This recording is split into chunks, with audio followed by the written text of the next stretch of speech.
Felt like playing more on this one. I really dig this tune. You'll hear this cliche all over all over the place, especially with people coming out of like the church and like the R&B scene and stuff like that. It's kind of part of the language. Let me find like a fun little example of that. All right, we're back. So this is Mark Lettieri's album, Future Fun, great album. It came out right around when I got to LA, so maybe like 2012. I don't know. I'd have to look up the date, but somewhere around there. But man, this is a cool. It's a track called Slug Bug. I don't know if you can see because my face is here. There you go. But Slug Bug, it's like a detuned guitar. It might be like, I don't know if it's drop C or whatever. I haven't really listened to it, but there's a cool thing coming up here. Oh no, there we go.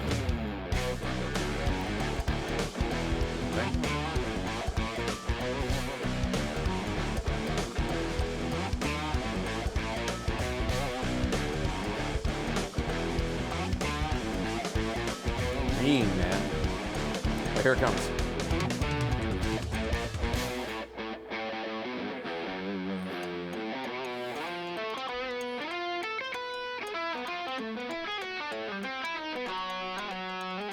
Anyway, go check out that album, man. The whole album's killer. There's another song called, I don't know.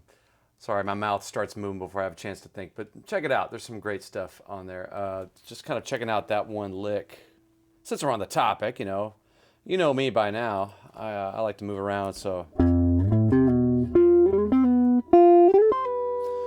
that's kind of like, it's an F triad, slides into the third, and then goes down to the sharp 11.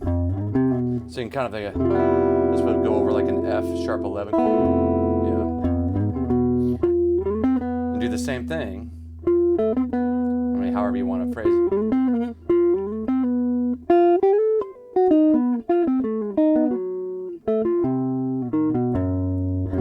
Kind of get into the triad pairs thing there, so tritone triad pairs. Anyway, back to our regularly scheduled program. So let's talk about People Make the World Go Round. So I just love that.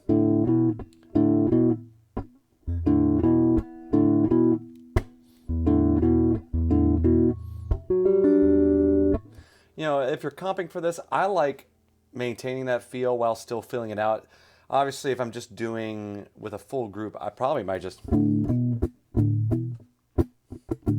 that might work just fine if you have piano and bass and drums and stuff, then that's the part, right? But let's say it's just guitar duo, which is, if you're watching this video, chances are you're taking my jazz guitar class, so...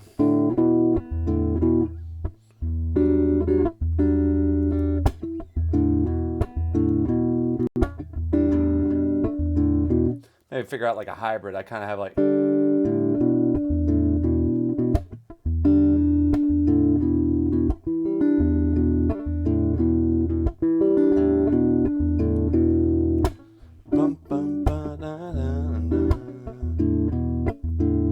And I was just doing a campfire A minor 7. You could do, your garden variety 5, skip 5, 5, 5.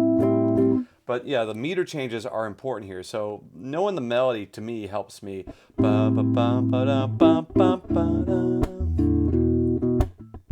not really thinking 3/4. I mean, you can, but in order to catch that, like the 3 and so bum bum da da. Bum bum 2 3 and it is kind of a pop tune. I find that like more than like, say if I'm playing like a jazz standard or something like Tin Pan Alley or something out of that tradition, is a little bit more open. Sometimes there's parts, but I feel like with pop stuff, I find myself playing more in the box. Like I try to kind of, not the box, but play a part and try to not break away from the script as much, because with this kind of stuff, it's very backbeat driven, it's very groove. So having that kind of like a hypnotic, that's kind of push the thing forward. However you want to express that. I just went and go.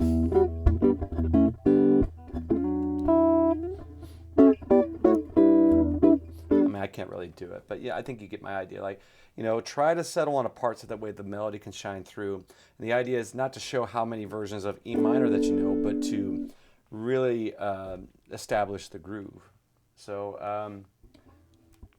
so the A part repeats itself, and then I started off doing the campfire thing, and then I realized, they call these cowboy chords, campfire chords, just open voicings. But I realized in order to get this quick B minor change, you got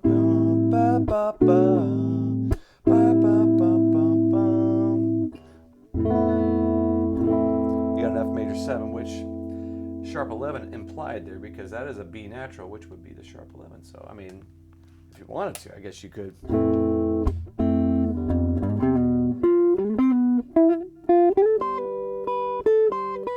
That's pretty cool. I don't know. Might be a little heady sounding, That's another thing I was thinking about playing through these tunes.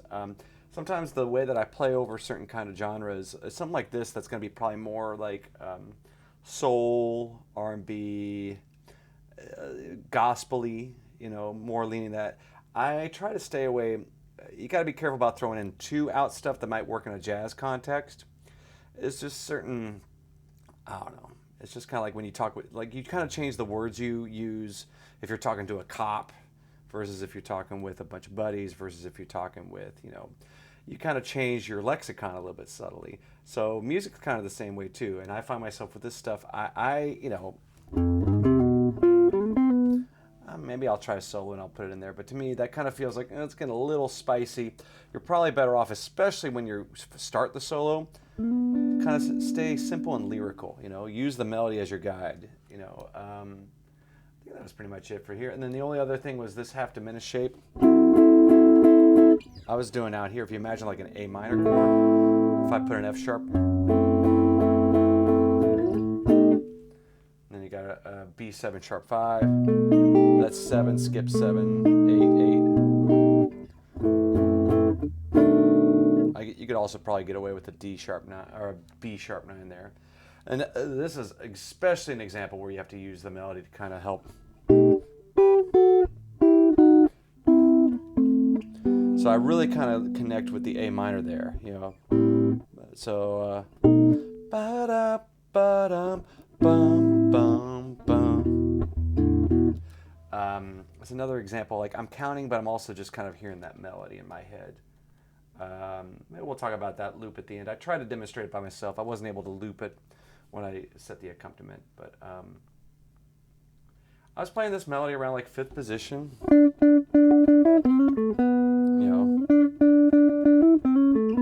There's a lot of places you can find it. I don't know.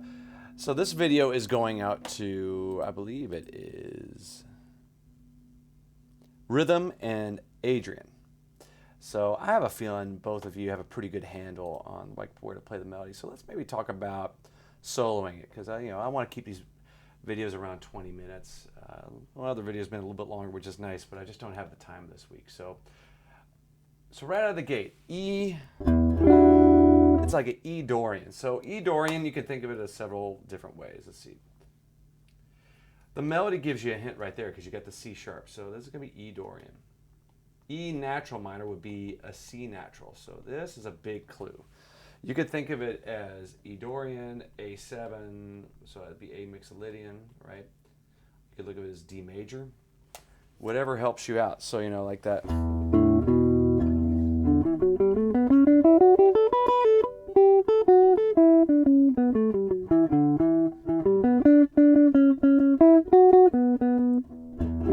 So, kind of getting out of the scalar thing, because I think, Rhythm and Adrian are good candidates for this. Let's see, let me get the split view.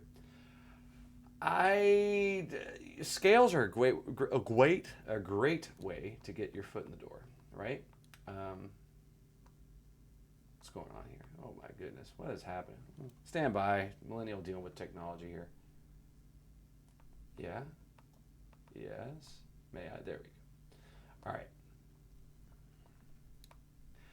So I like thinking of the arpeggio as being the bones. So in this case, if I'm in 5th position, so here's your E minor. I'll kind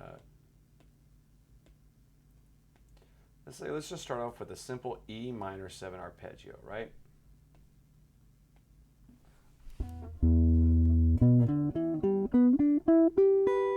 And so I'll color in the roots. The reds are roots. So that's like, start there.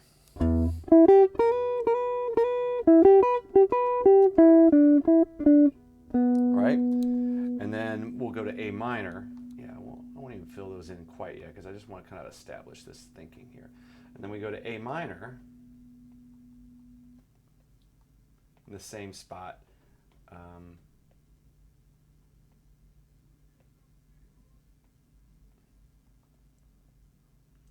I know you guys are probably going crazy. I'll fix it. Well, I kind of want to keep it here because I want to establish this like is the 5th fret. So hopefully you can use your imagination. But A minor, and that, to me the note that sticks out the most is that C natural, because we had that E minor 6 kind of sound with the C sharp. And then, so I don't know if you noticed in my solo, I was noticing it as I was playing through it. I was trying to point to the difference of that. Like I might like enclose that. So enclosure being like, it's just a fancy way of saying like I play above it. But in my mind, I'm not thinking of the other notes. I'm thinking of like I want to land here. Or there's a lot of ways to enclose. You can go below and above. You can go, you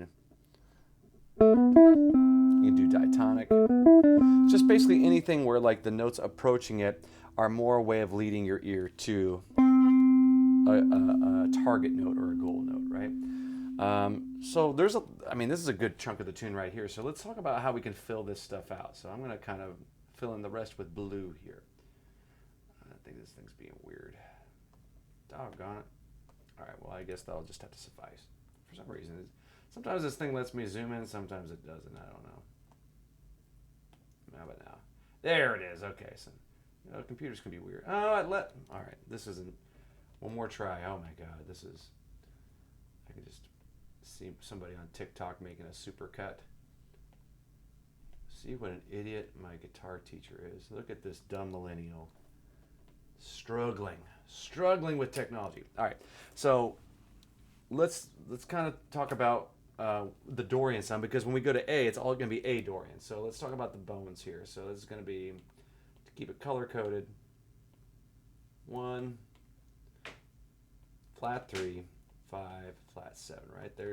And then I look at it as like there's a 2 beneath this. There's kind of a 4 in between these, a 6 beneath that. So I kind of think of like the other notes having like, like the 3rd.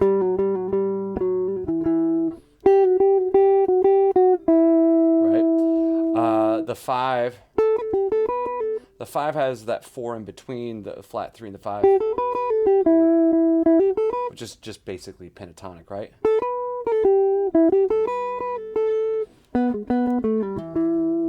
And then the flat 7th has the same kind of hinge, but it's it's the 6.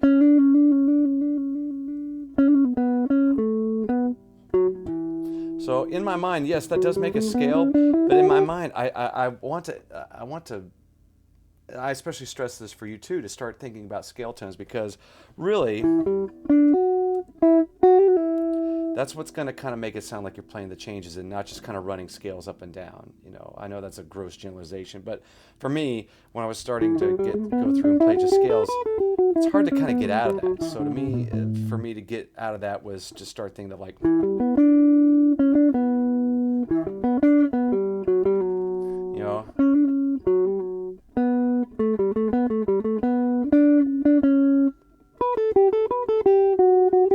all right, now let's apply that to A minor.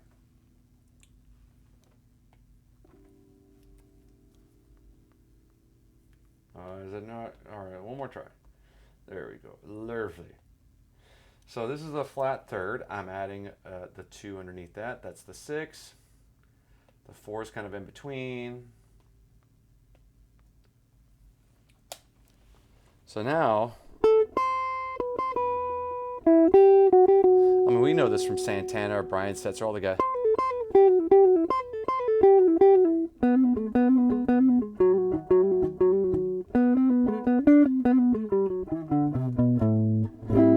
I mean, like careers have been built off that scale alone. So so let's see. Let me just kind of see if I can demonstrate that. So.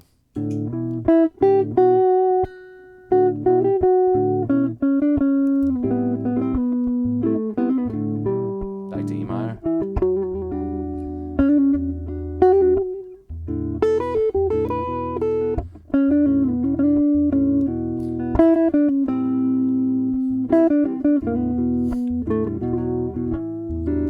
I think here comes A minor.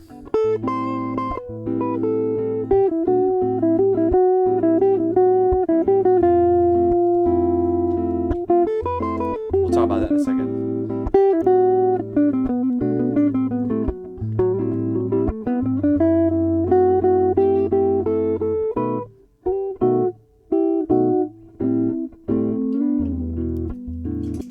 So when it goes to that middle section, A minor, B minor, that is textbook A Dorian, right? Which is kind of what we're talking about here. But then it goes to, there's an F Lydian sound. So F major, the way that it's hitting. So this key is, we're in the key of E minor. So that would be a flat 2, major 7th, right? And anytime you have a flat 2, in this case for an E minor, that's going to be Lydian. Probably 9 times out of 9. Maybe you can find the 10th one exception, but generally, flat 2 chord has a sharp 11. Let's just say always. And if you find an example of not, I'm sure it's out there, but what does that mean? Well, going back to kind of keeping with our theme here, I've got the roots, so we're staying around 5th position. I'm going to give you the blue, which is the other notes of the arpeggios, so we'll start off with that. Just get a good F major 7 arpeggio, and then we'll fill it in with the Lydian. So we got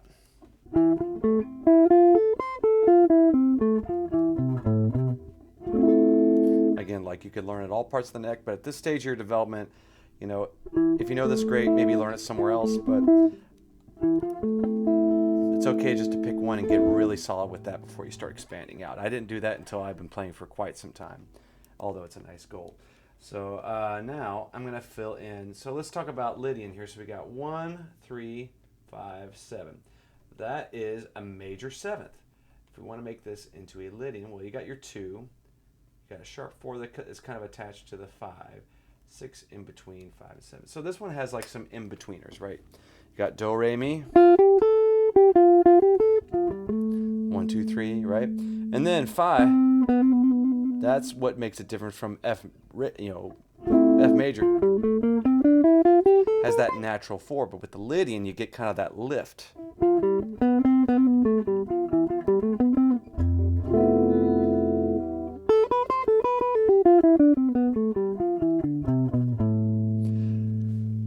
I'll fill out the rest of the notes here. So that's kind of the theory side of it. But, now that we've kind of talked about that, we did a little bit of theory geeking out. Let's look at these two shapes next to each other, because I'm going from the A minor to F major 7th, right? Well, what note changes? That F sharp changes to F natural when it goes to the F natural. So I try to kind of emphasize that. I'm going to play through it again, so I feel like I'll just talk real quick. So the F half diminished. Let's just call it simple. Let's say E harmonic minor.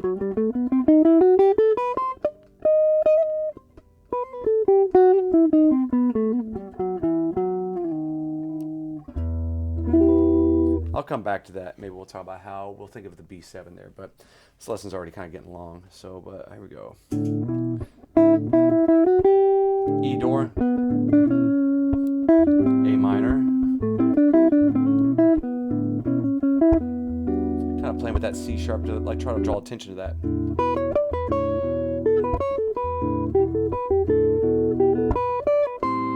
Or change the C nat. Here comes the A minor.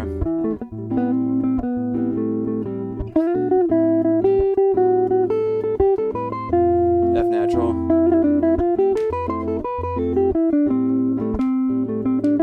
Back to the F sharp. Here comes the E.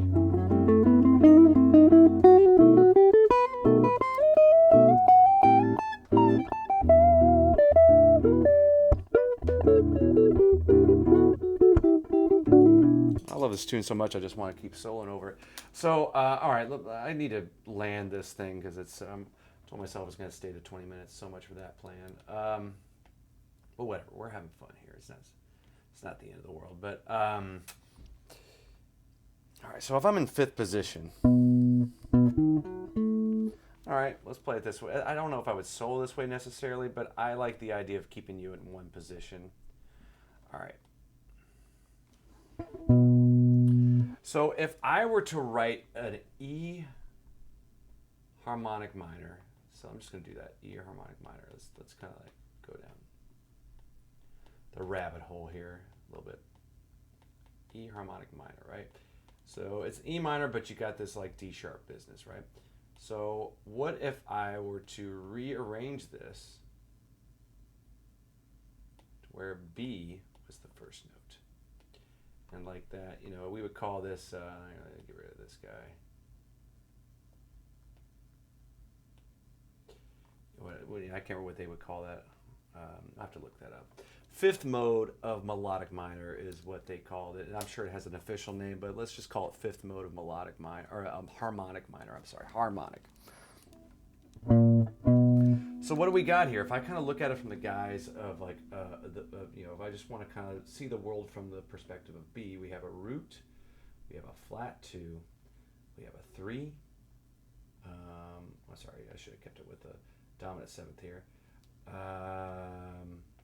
So that flat 2, it's a half step, I kind of attach that to the root. Then you got a half step above the 3. Got a half step above, where do I? Yes, I do. Half step above the 5th. Yeah. So if you want to think about it this way, it's kind of like a C triad with a flat 7th there. So if I were to fill this out with, let me just get the arpeggios here. Now I'm going to add the extra notes, so I just add a half step above the 3rd, had a half step above the 5th. Half step above the root. So hopefully this is a little bit easier. And if you kind of, I don't know, that would look like E melodic minor. Maybe you can see that. So let's see. I'm not going to solo over this again. I'm just going to like. I'm going to resolve that to E minor.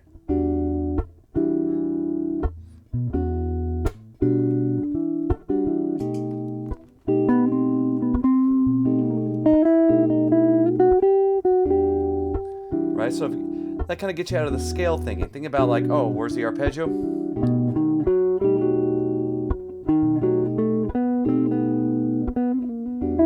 then you just resolve to like some E minor note, right?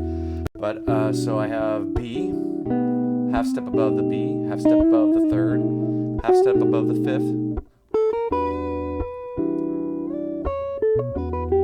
Resolve to E Dorian.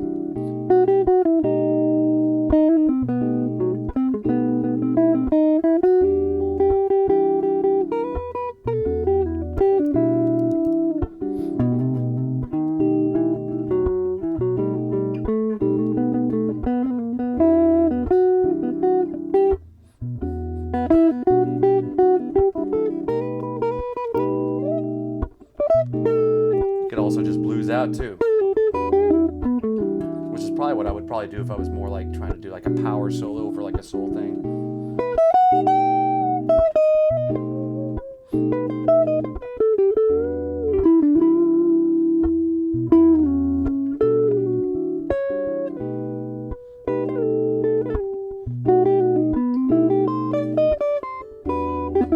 Play with that idea of like the C triad and the B triad.